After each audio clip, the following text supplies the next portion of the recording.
n'afa Nna na Nwa na Mmụọ Nsọ.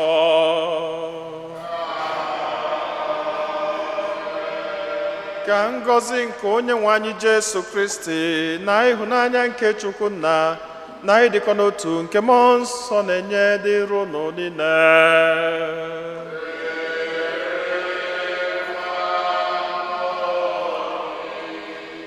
Ụmụnne m na Kristi, tata bụ ụka nke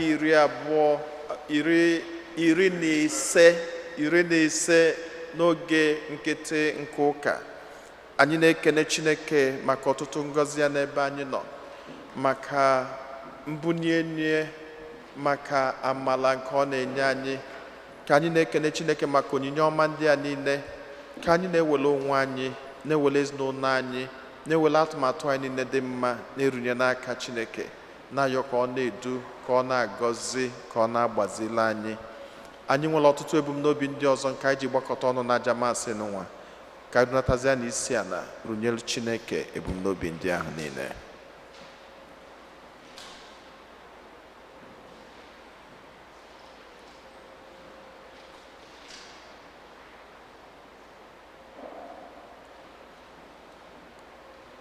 Ụmụnna, ka anyị kwado onwe anyị nke ọma maka nnukwu mme nke Eucharistia n'ụwa site n'ikwupụta njọ anyị.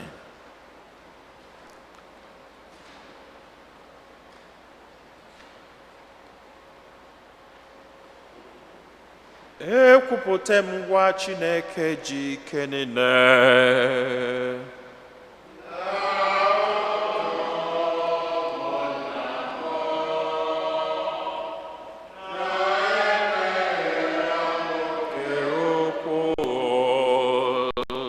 Site n'echiche na okwu n'omume, na site n'ịrapụ ezi omume o kwesịrị na mụ ga-eme, site na mmehie m, site na mmehie m, site na mmehie m nke kasịrị ukwuu, ya ka m ji ayọ Maria dị ngọzi, Virgin ọ bụ na ndị mmụọ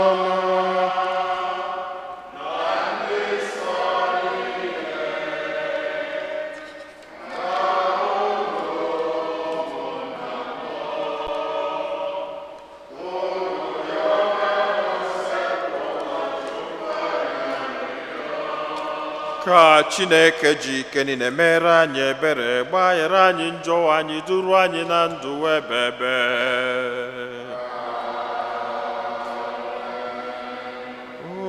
Otito dịrị Chineke n'elu kasị elu, udo dịrị mmadụ.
arịrịọ. Chineke anyị, ihe eziokwu gị na-egosi ndị na-agaghị ụzọ ha nwere ike iso laghachi Kristi. Biko mee ka ndị otu Kristi niile jụ ihe niile megidere okwukwe ha, kama ka ha sowe ihe dum kwesịrị ya. Anyị yọrọ nke a site na Kristi dị nwe anyị Jesu Kristi nwa gị, onye gị na ya dị ndụ na-achị na ịdịkọ n'otu nke mmụọ nsọ otu Chukwu site n'ụwa ta ụwa niile.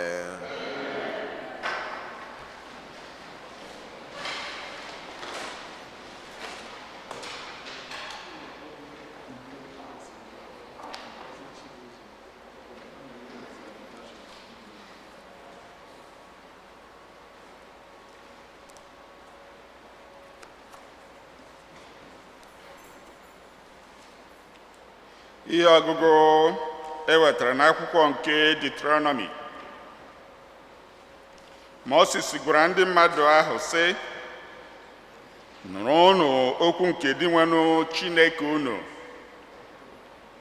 debenụ iwu na atụmatụ ya niile nke edere n'akwụkwọ iwu nke a, were n'obi unu niile na mmụọ unu niile wee laghachi azụ n'ebe dị nwenụ Chineke unu nọ. N'ihi na iwu nke a na-enye unu taa abụghị nke karịrị ịkụ unu ma ọ bụ echiche unu. Ọ dịghị n'eluigwe nke unu ga-asị, onye ga-arịgo n'eluigwe wetara anyị iwu ahụ ka anyị wee nụrụ ya, werekwe ya dobe ya.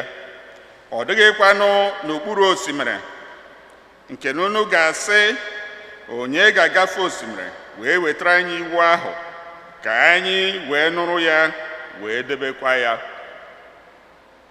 Kama okwu ahụ nọ unu nso, ọ dị n'egbugbere ọnụ unu na n'obi unu, ka unu wee mezuo ya. Okwu nke osebrụ ụwa.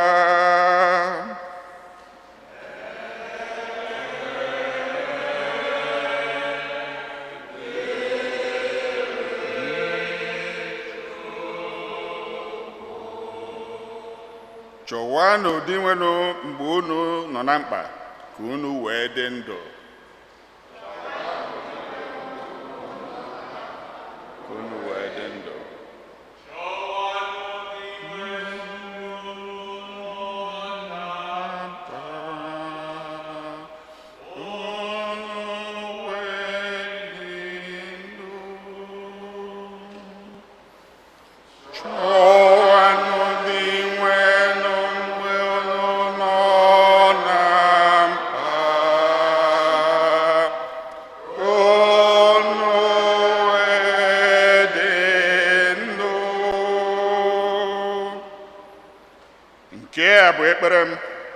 Ekpere m ji anata ihe ọma n'aka gị, Chineke m, were nnukwu ịhụnanya gị za m, gosi m enyemaka gị na-enweghị ngwụcha. Onye nwe anyị, na nnukwu ịhụnanya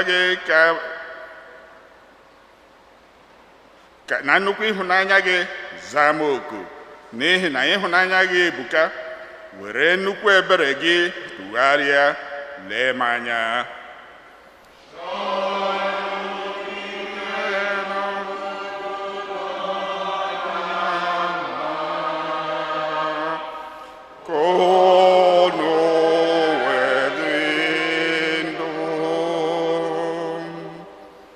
Abụ m onye emegburu emegbu, nke nọkwa n'ahụ mgbu. Chineke m, jiri enyemaka gị kulite m. Aga m eji ukwe tụọ aha Chineke, werekwa ekele nye aha ya otuto.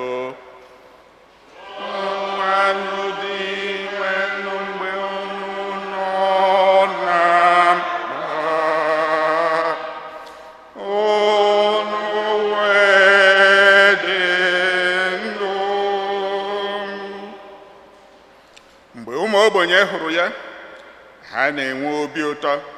Ndị obi ha na-achọ Chineke ga-adị ndụ ọhụrụ, n'ihi na Chineke na-ege ntị. Chineke na-ege ntị nọ na mkpa ntị. Ọ naghị agbakete ụmụ odibo ya azụ na mkpa ha.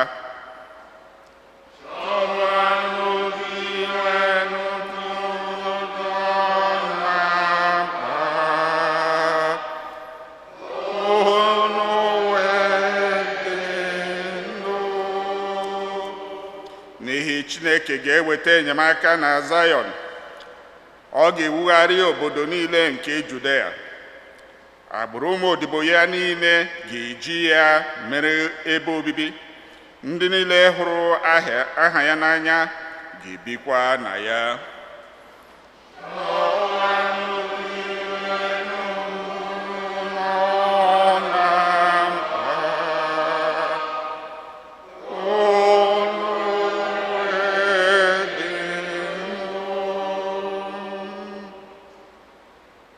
Ihe ọgụgụ e wetara n'akwụkwọ ozi Pọl dị nsọ degara ndị Kolosi.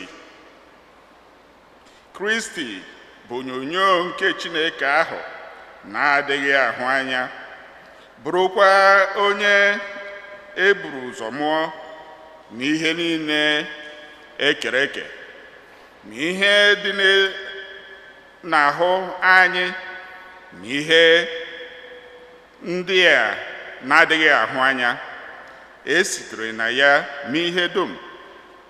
Ọ bụkwa ya ka e mere ihe dum, maọbụ oche eze, maọbụ ukwu eze, maọbụ ike ọchịchị, maọbụ ike mmụọ na nke mmadụ. Ya bụrụ ihe dum ụzọ dịwa. Ọ bụkwa na ya ka ihe dum si adị. Kristi bụ isi nke ahụ bụ nzukọ. Ọ bụ isi mbido na onye mbụ esiri na ndị nwụrụ anwụ mmụọ, ka o wee bụrụ ekwucha ọgwụ dị n'ihe dum.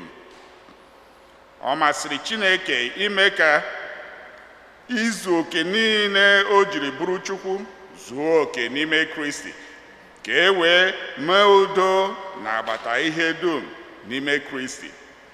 Mgbe m kwuru ihe dum, ekwupụtara m na e sitere n'ọbara ọ gbara n'elu obe, mee ka udo dị n'agbata ihe niile dị n'eluigwe na ihe niile dị n'elu ụwa. Okwu nke osebrụ ụwa.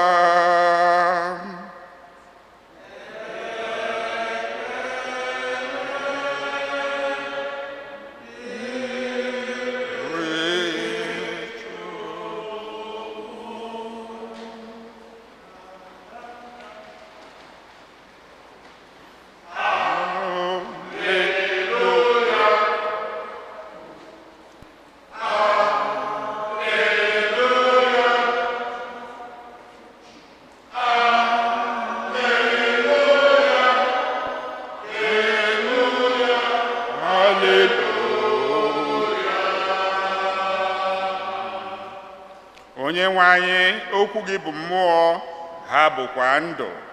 Ọ bụ gị ji okwu nke ndụ ebighị ebi.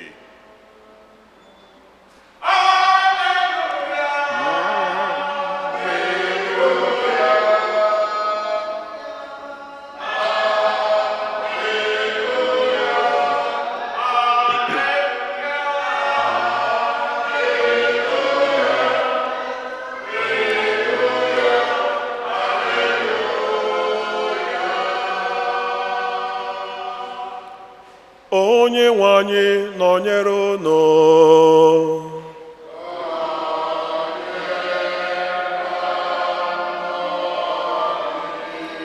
Ihe ọgụgụ nke a si n'ozi ọma dị nsọ ka Luku dere.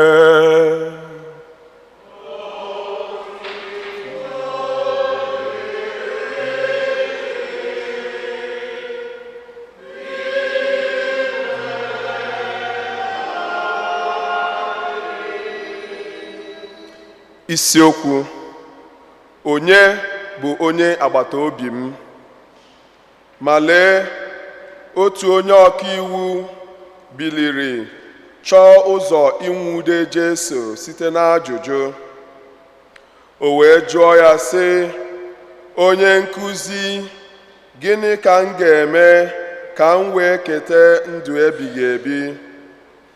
Jesu wee jụghachi ya sị, gịnị ka edere n'iwu n'ime akwụkwọ nsọ? Olee otu i si agụpụta ya? Onye ọkaiwu ahụ wee zaa ya sị, ị ga-eji obi gị niile na mmụọ gị niile na ike gị niile na uche gị niile hụ Onyenwe anyị bụ Chineke gị n'anya. Ị ga-ahụkwa onye agbata obi gị n'anya otu i si hụ onwe gị n'anya. Jesu wee zaa ya sị, ị zara nke ọma, mee otu a, ị ga-eketakwa ndụ ebighị ebi. Ma ebe onye ọkaiwu ahụ na-achọ ịgụ onwe ya n'onye ezi omume, ọ jụrụ Jesu sị, onye bụkwanụ onye agbata obi m? Jesu wee zaghachi ya sị, otu nwoke si Jerusalem na-aga Jeriko wee daba n'aka ndị abalị dị egwu, ndị gbara ya ọtọ, tie ya ihe, hapụ ya n'ọnọdụ ọdịndụ ọnwụ ka mma gbalaga. Ma dịka ihe si eme, otu onye nchụaja si ụzọ ahụ agafe, ọ hụrụ nwoke ahụ wee gafere. Otu aka ahụ, onye nkụzi Livai sikwara ụzọ ahụ agafe, ọ hụkwara nwoke ahụ, bịakwa si n'akụkụ ụzọ ahụ gafere. Ma otu onye Sameria nọ na-eme njem bịaruru ebe nwoke ahụ tọgbọrọ. Ebere juru ya obi mgbe ọ hụrụ ya. O wee bịakwute ya, wụkwasị ya mmanụ igbochi ihe mgbu na mmanya ọkụ ịgbasa ọnya, wee kechie ọnya ya. O kukwasịrị ya n'ịnyịnya ibu ya, kpọbata ya n'ụlọ ndị ije, ebe ọ nọrọ lekọtazie ya anya nke ọma.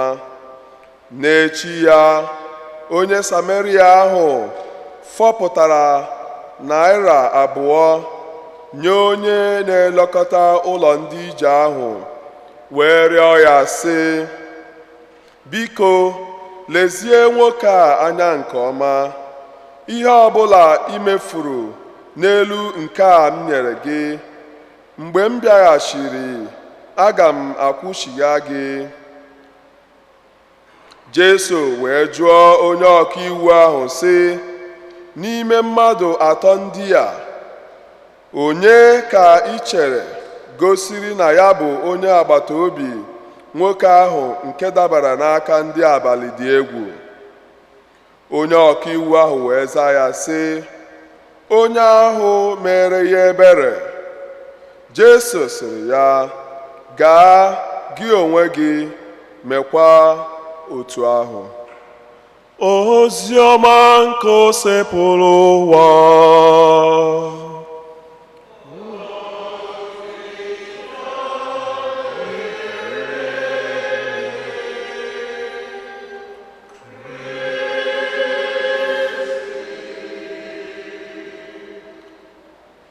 Ka anyị nọrọ anyị.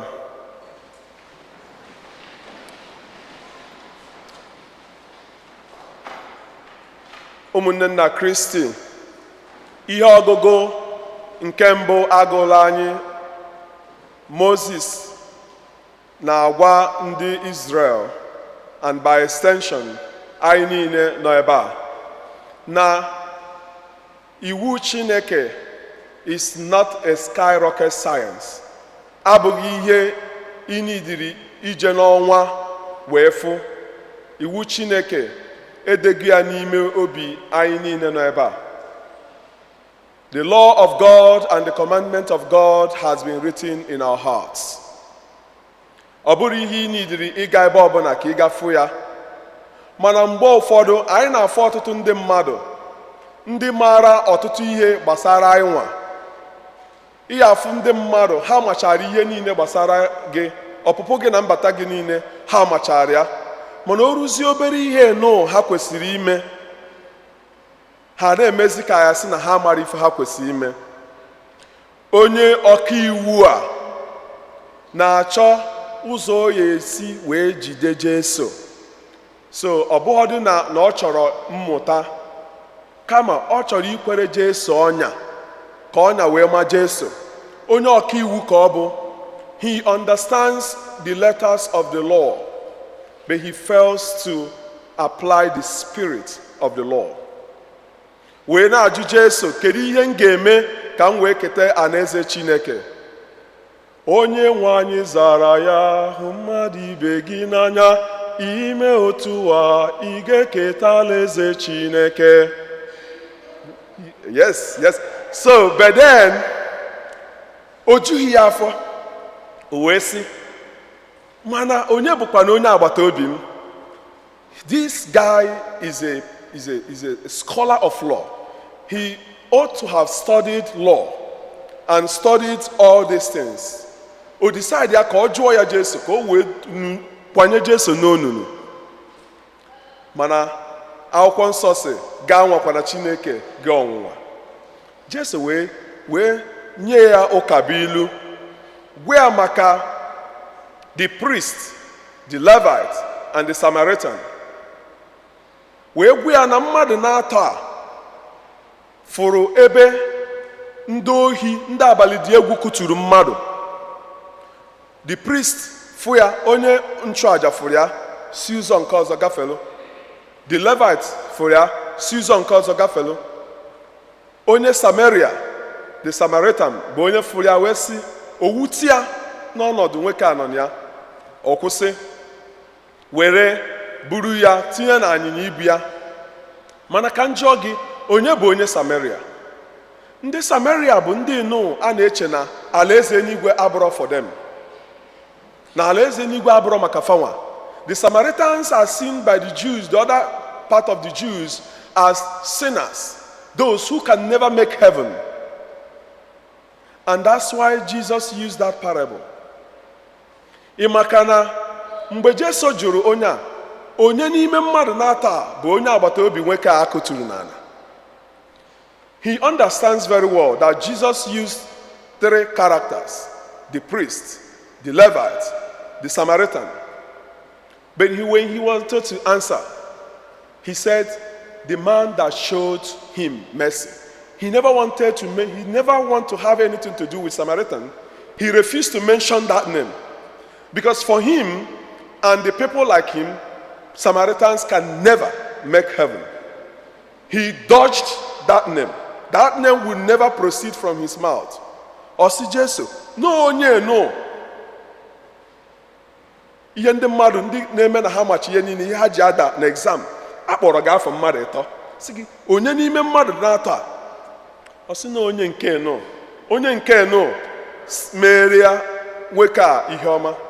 Well, Jesu na onwe ya nwere ọtụtụ ihe ọ na-eje, maka na onye ara sị na ebe o ya ejeje riri nne tinyere gbuo ya agba na oru ebe ahụ. Jesu enwero time maka ndị na-eme na ha machara ihe niile. Ọ sị ya, ngwanụ nazie mee ihe ahụ onye ahụ mere. I'm very sure that guy went home sad because ọ succeed ha. Ọ bụrụ ihe ọ chọrọ ka ọ fụrụ. O nwere akụkọ nkọrọ ndị unu ụka mụ. Mgbe m nọ na seminarị ka edunyere m ebe m meje ka apostolic work, anyị niile ma ya. Ndị seminary, at the end of academic year, seminarians are sent to apostolic work in a parish. So mgbe m ruru na this parish, ekwesịrị m nọrọ ebe anwa ihe ọbụla ha na-esi ha na-enye m, ma ọ bụ ngote nwere ego ngote nri, ha akwụchighị m ụgwọ nri ngoro. It happened that when I got to the parish, they don't have cook, which is very common here in the United States. Then there is no food stored, so I have nothing to eat. Coincidentally, I lost my wallet within the time I was moving from the seminary from the upstate down to the parish, I lost my wallet. So I lost my Metro card, my credit cards, I lost my IDs. I spoke with the pastor. Kọwara ijemu. Pastor sim na his hands are tied. John Paul, I can't help you. My hands are tied. So kedu ihe m mere? Nnachi ya azụ na seminary ka m gaa kọwara ndị jinyere m ozi nekwa nsogbu m furu onwe m n'ime ya. Maka na ekwesịrị m nọrọ na parish a. I'll be walking from the parish to the hospital.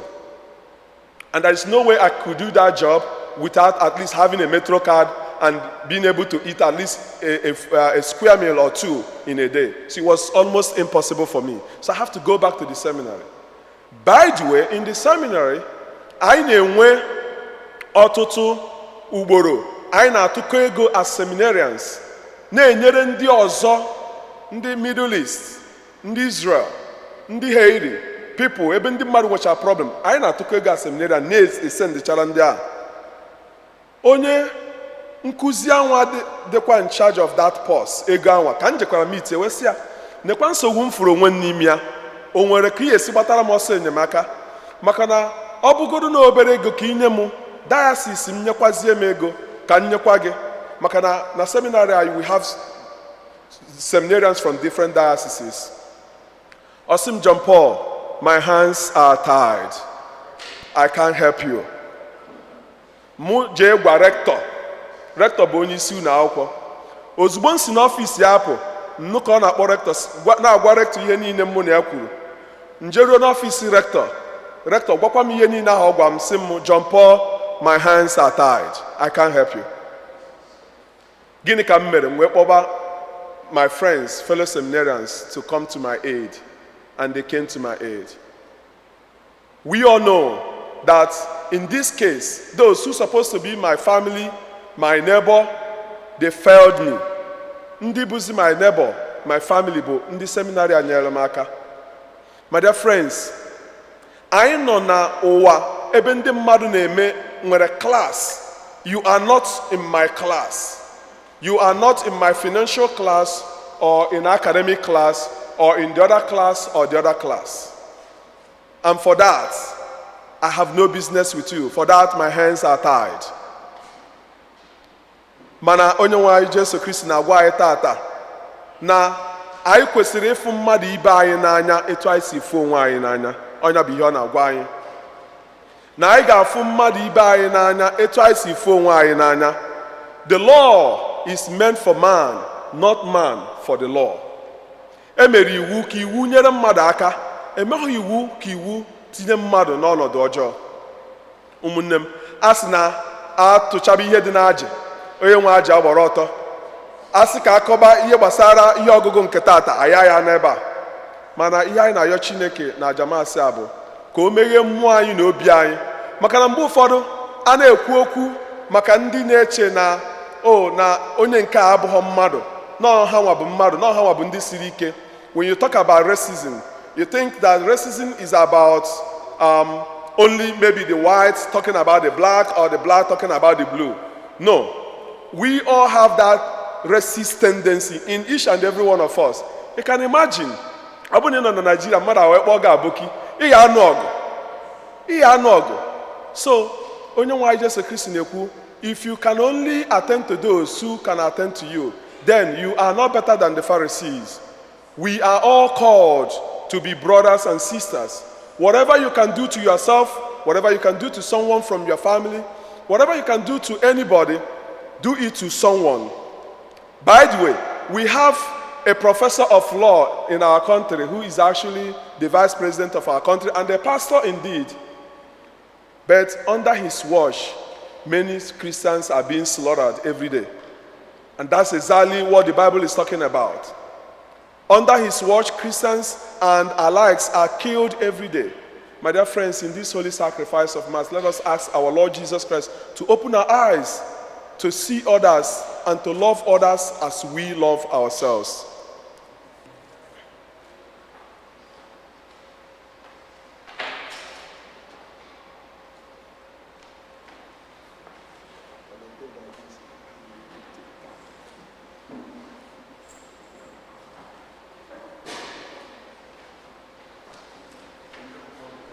Otito dịrịnụ Jesu. Anyị nwelu mmiri Chukwu tata. Ya bụ ndị be Ezema, if your hands are not tied,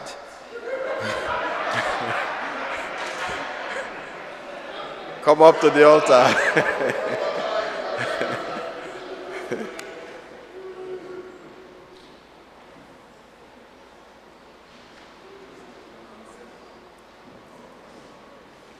And the sponsors, unu bịa unu anọdụ ha n'azụ.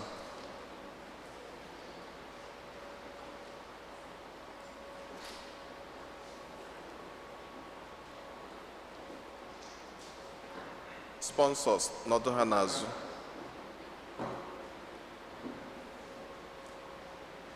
Ugbu a, anyị na-achọ ime nnukwu emume nke ịnabata nwatakịrị nụnwa ka ọ bụrụ onye ụka n'ụbọchị tata. Ọ bụ emume nụnwa bụ isi mbido iji okwukwe nke nwatakịrị nụnwa. Ọ bụ na anyị mere ya mmiri Chukwu tata, nwatakịrị nụnwa ama anata olili nsọ dịka onye Katọlik, maka na onye mere mmiri Chukwu ada anata olili nsọ. Ọ bụ na anyị mere ya mmiri Chukwu, nwatakịrị nụnwa ama akwụ aka n'isi. Ọ bụ na anyị mere ya mmiri Chukwu, nwatakịrị nụnwa ama agbanata akwụkwọ na Catholic Church. Omechukwu sista. Ya bụ nọọ isi mbido ije nke ndụ ya, ije okwukwe ka anyị na-achọ ime ihe nụnwa. Anyị na-ayọ ka anyị welu obi anyị niile welu duru nwatakịrị nụnwa dujelu Chukwu, ka Chineke wee nwee ike fichaa ya atụtụ njọ niile na njọ ekele ụwa.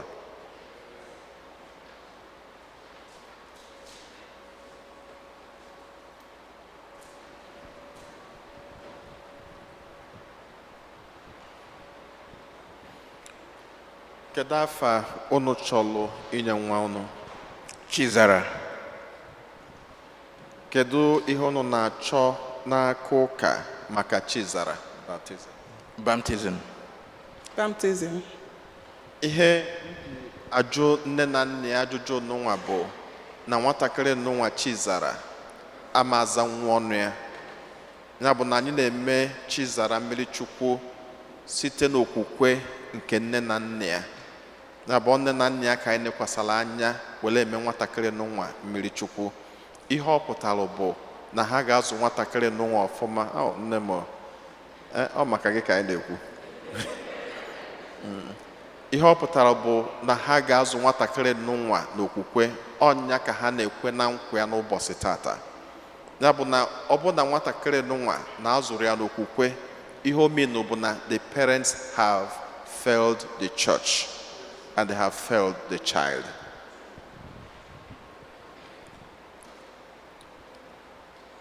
You have asked to have your child baptized. In doing so, you are accepting the responsibility of training her in the practice of faith. It will be your duty to bring her up in keeping God's commandment as Christ taught us, by loving God and our neighbor. Do you clearly understand what you are undertaking? Yes, I do. Yes, I do.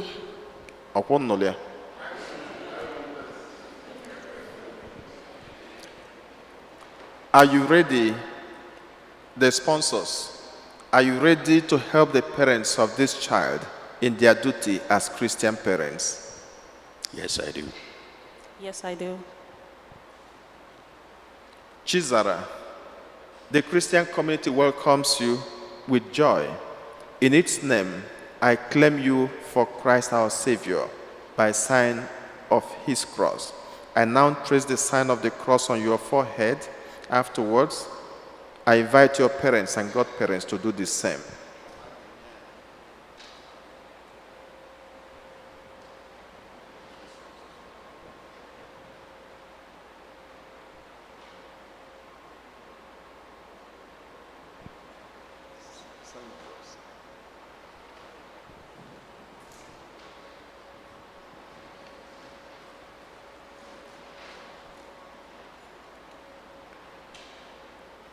Ugbu anyị na-achọ ịchụpụzi ajọ mmụọ ọbụla n'ime nwatakịrị nụnwa.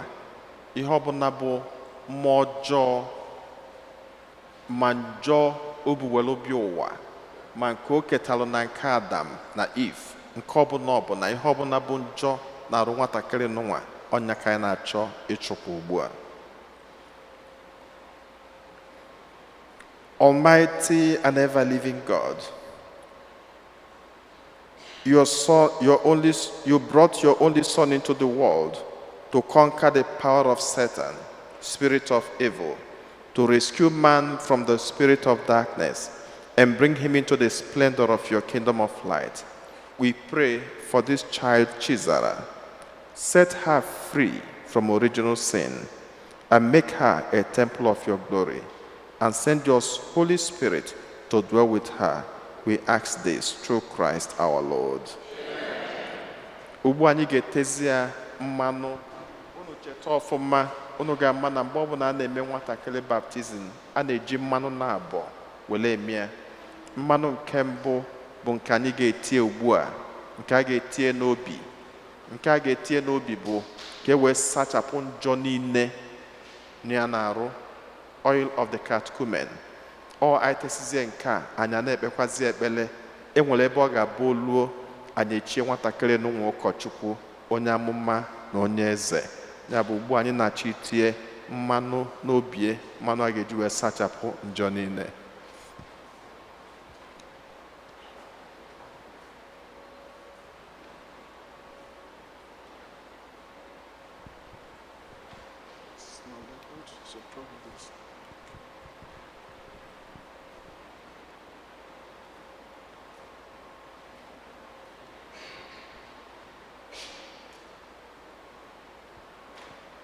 We anoint you with the oil of salvation in the name of Christ, our Savior. May he strengthen you with his power, who lives and reigns forever and ever.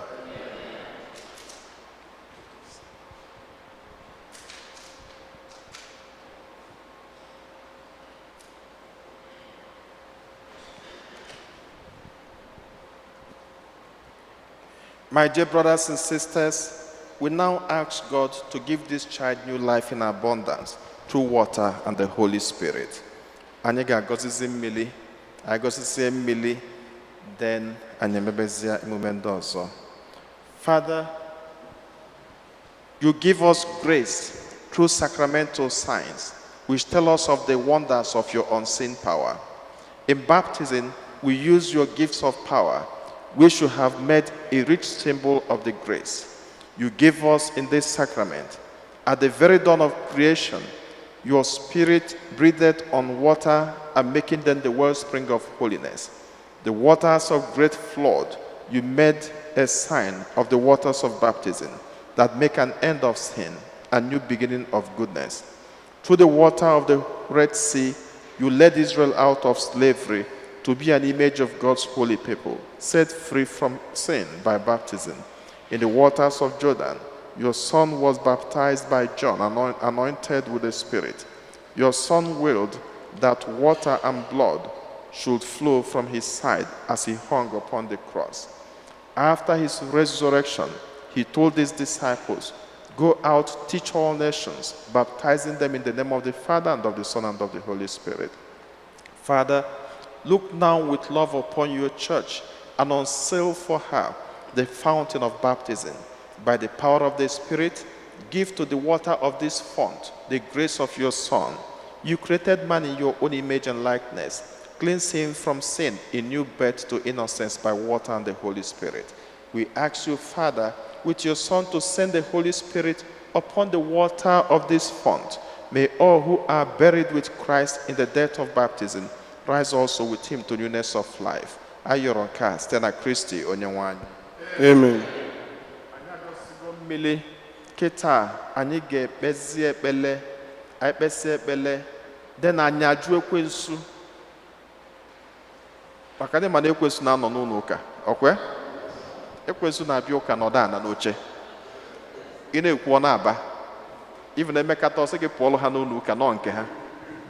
So tata, anyị ga-ajụ ekwensu ọrụ ya niile, otutie niile na nlafie niile. Part of it bụ na akwụkwọ nsọ si na ihe lụrụ alụ ama abanata na alaeze n'igwe, na a ga-azọpụta ọnwa mana ọ ga-adị ka esiri n'ọkụ. ya bụ na anyị jụ ekwensu ebe anyị na-ewelu chawapụ ọfụma maka na Chineke na ihe ọjọọ ada nọ. Ya bụ, dear parents and godparents and all who are gathered here, you have come here to present this child for baptism by water and the Holy Spirit.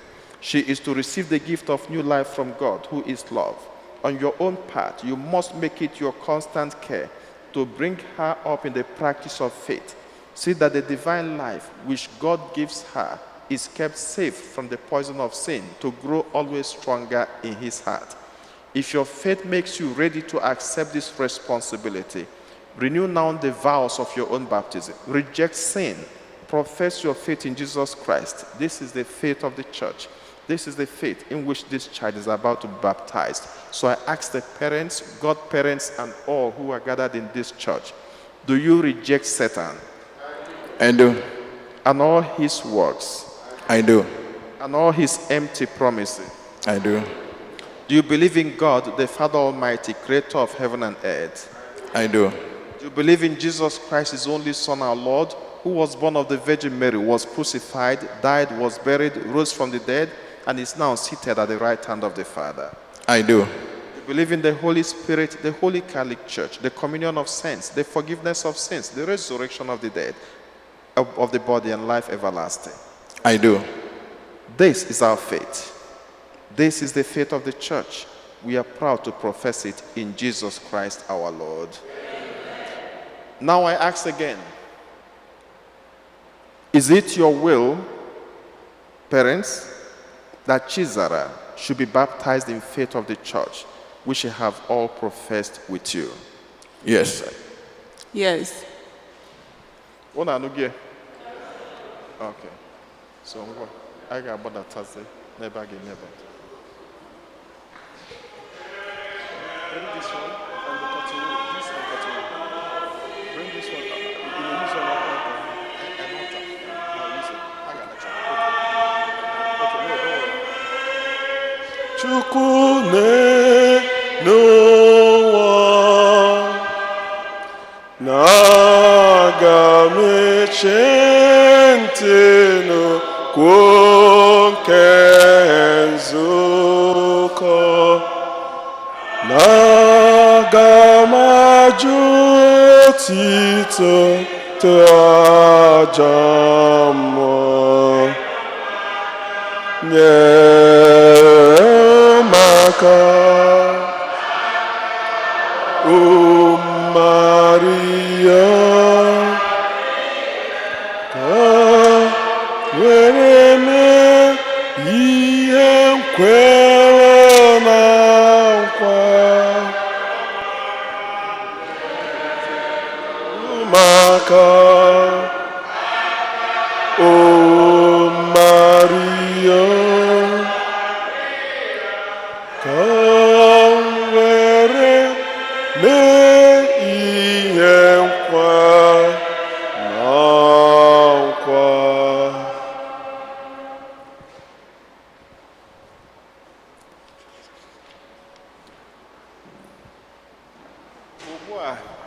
Ugbu a anyị ga-eteze nwatakịrị n'ụwa mmanụ krizim.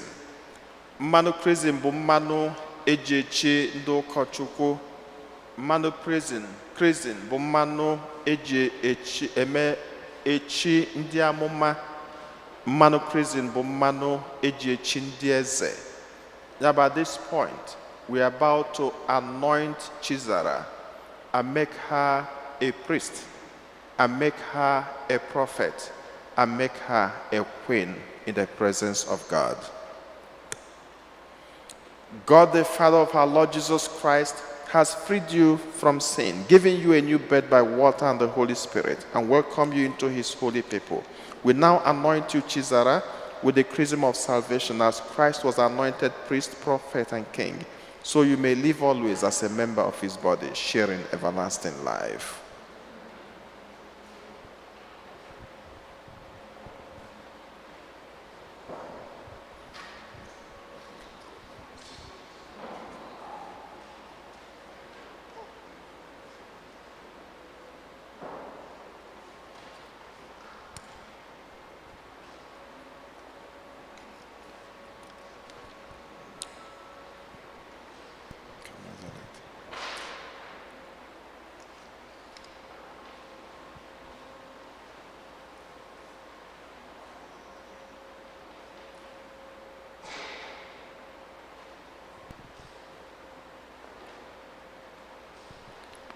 receive this light of Christ. Parents and godparents, this light is entrusted to you to be kept burning brightly. This child of yours has been enlightened by Christ. She is to walk always as a child of light. May she keep the flame of faith alive in her heart. When the Lord comes, may she go out to meet him with all the saints in the heavenly kingdom through Christ our Lord. Amen.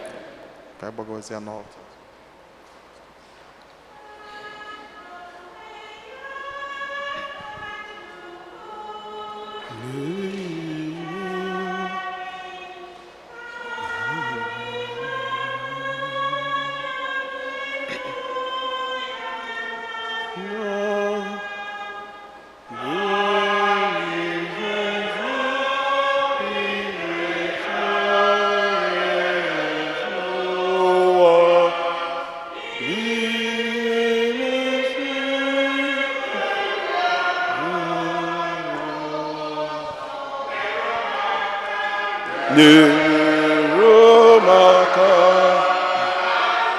O Maria, come where me nkwewa na nkwa nyelumaka, O Maria.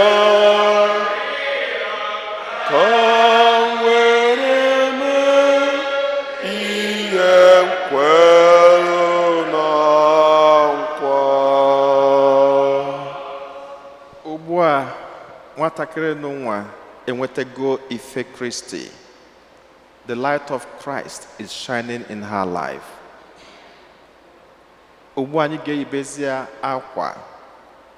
Akwa ga-egosi na nwatakịrị n'ụwa adịgo ọfụ, na ime obie na-acha dịka uwe n'ụwa, na Kristi, the sign of Christ, is living in her heart.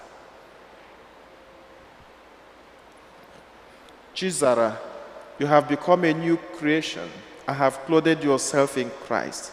See in this garment the outward sign of your Christian dignity with your family and friends to help you by word and example and bring that dignity on stand into everlasting life of heaven. Amen.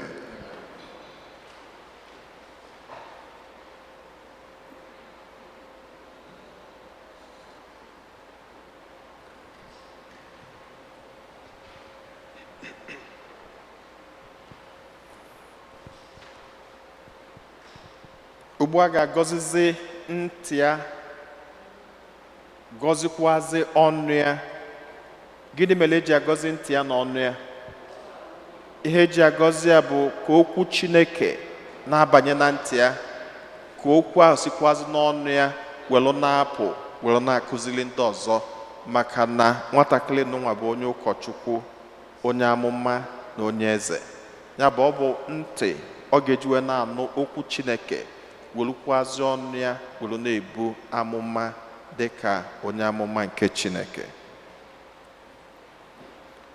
Lord Jesus Christ made the deaf hear and the dumb speak.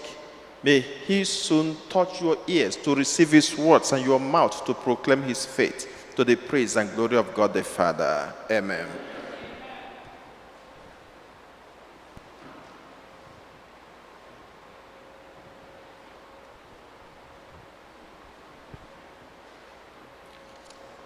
Chizara, you have put on Christ. In him you have been baptized. Hallelujah, hallelujah.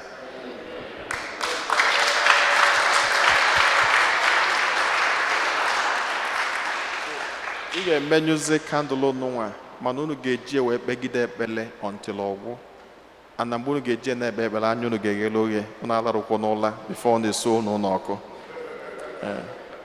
So unu ga-eji ekpegide ekpele until ọgwụ for your child. Okay, but there's an option. No?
onyinye dị mma. rịọba na ụmụnna m ka aja mụ na ụnụ na-achụ bụrụ ihe ga-asọ Chineke jike niile nara nọ.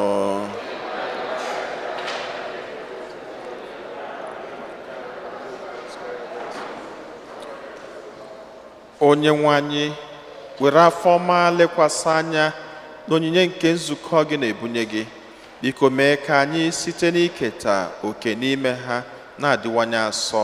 Anyị yọrọ nke a site na Kristi onye nwe anyị. Onye nwe anyị na onye elu nọ.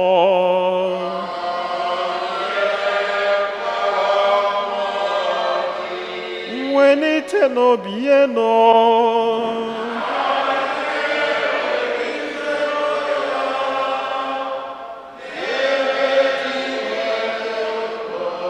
Ka anyị nye n'ụdị nwenụ Chukwu anyị ekene.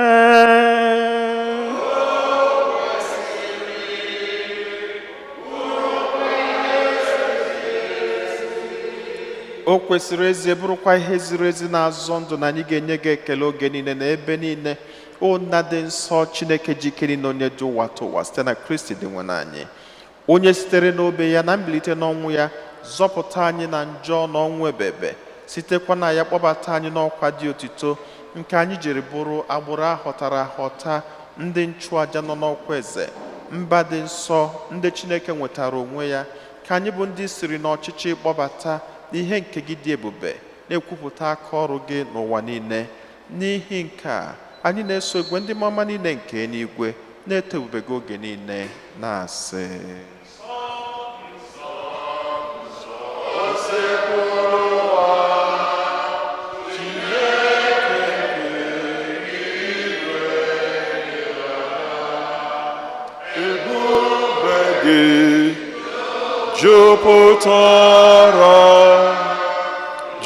jupụtara n'eluigwe n'ala. Hozana, Hozana, Hozana,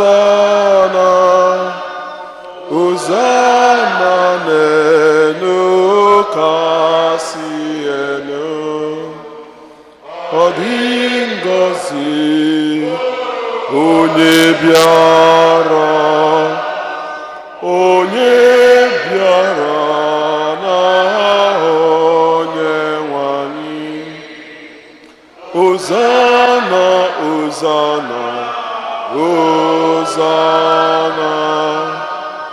Hozana n'elu kasị elu.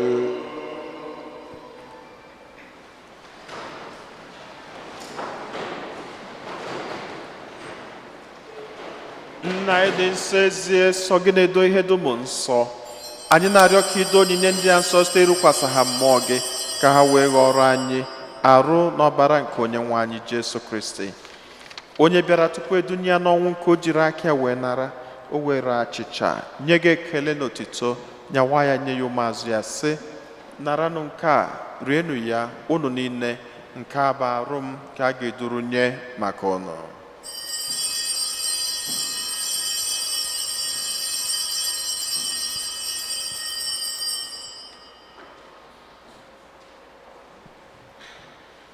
Otu akwa ka o si mee mgbe ha richara nri anyasị, o buru iko mmanya nyekwa gị ekele na otito, bunye ya ụmụazụ ya sị: naranụ nke a, ṅụọnụ ya unu niile, nke a bụ iko nke ọbara m, nke ọgbụgba ndụ ọhụrụ dị ebebe. A ga-agba ya n'ihi na n'ihi mmadụ niile ka e were gbaghara njọ. Na-emenụ nke a na ncheta nke m.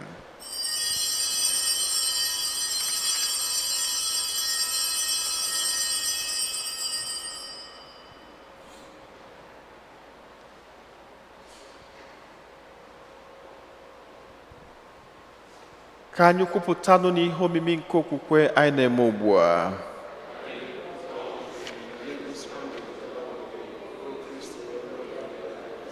Nna, na ncheta nke ọnwụ na mbilite n'ọnwụ nke nwa gị, anyị ebunye gị achịcha nke ndụ na iko nke nzọpụta. Anyị na-ekele gị n'ihi na ikwere ka anyị dị mma ikwuru n'ihu gị na-efe gị. Anyị ji ume a na-arịọ ka anyị bụ ndị na-anata arụ n'ọbara nke Kristi bụrụ otu site na njikọ nke mmụọ nsọ. Nna, cheta nzukọ gị gazuru ụwa niile, menụ ka ịhụnanya gị jupụta ya. gọzie pope anyị bụ Francis na bishọp anyị bụ Robert na ndị ofe ọlta gị niile. Chetakwa ụmụnne anyị ndị ji okwukwe wee gaa n'ezumike nke ọnwụ, kpọbata ha na ndị ọzọ niile nwụrụ anwụ n'ihe nke ebube gị. Biko meela anyị niile ebere. Ka anyị soro Virgin Maria dị ngọzi nne nke Chukwu na ndị apọstụl na ndị nsọ gị niile ndị mere uche gị n'ụwa wee keta ndụ ebebe. Ka anyị sorokwana ha na-eto gị na-edo gị ebube site na Jesu Kristi nwa gị.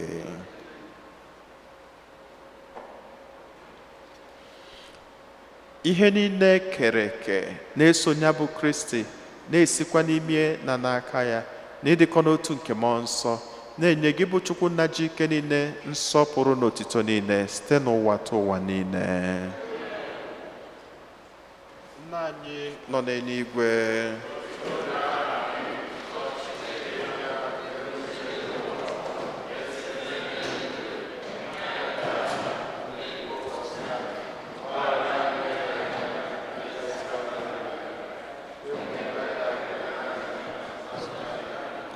zọpụta n'anya anyị na-arịọ gị osebụrụwa n'ajọ ihe niile, were ebere nye udo n'oge nke anyị site n'inye aka ebere gị ka zọpụta anyị na njọ oge niile. Anyị were gbanahụ nsogbu niile, were nchekwube dị nsọ na-atụ anyị maka mbịaghachi nke onye nzọpụta anyị Jesu Kristi. Onye nwe anyị Jesu Kristi, onye gwara ndị apọstụl gị, udo ka m na-arapụrụ n'udo nke m ka m na-enye unu, elekwana anya na njọ anyị kama lekwasị anya n'okwukwe nke nzukọ gị. Nye ya udo na-edikọ n'otu mgbe niile ka uche gị siri chọọ, gị bụ onye dị ndụ na-achị ebe ebe. Udo nke ose bụrụ ụwa dịrị unu mgbe niile.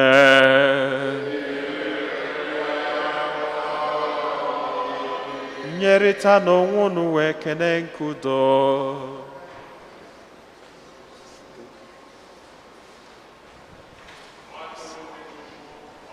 Kpochapụ njọ nke ụwa, mere anyị ebere.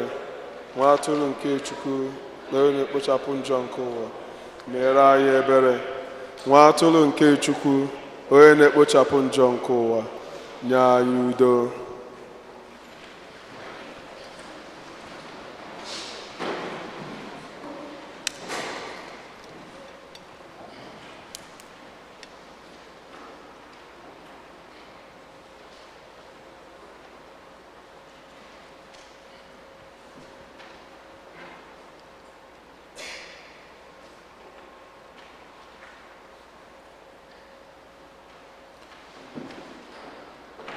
Ụmụnne m na Kristi, nenụnụ nwa atụrụ nke Chukwu, nenụ onye ahụ na-ekpochapụ njọ nke ụwa. Anyị niile nwekwa n'isi ọma bụ ndị akpọ n'ori nke nwa atụrụ Chineke. Ma kwuru asị okwu na mkpụrụ obi ngadịrị. Ka arụ n'ọbara Kristi chekwaba anyị niile wee rue na ndụ ebebe.